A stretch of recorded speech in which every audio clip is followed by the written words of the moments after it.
As we honor these heroes, it is only fitting that we do it here in Eldoret, the city of champions, the newest city in Kenya today.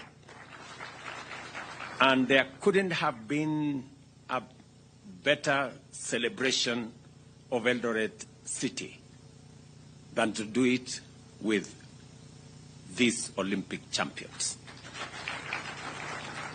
For it is from these very highlands that many of our great athletes have been nurtured. Elevating Eldoret to city status is not just a recognition of its past. It is a bold statement about our present and a major statement about our future. Eldoret City is not just a title.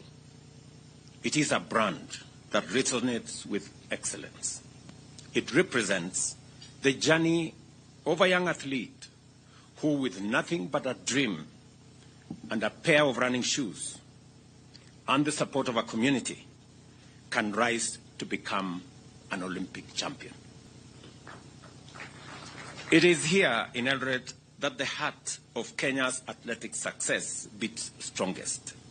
And it is here that we reaffirm our commitment to nurturing the next generation of champions.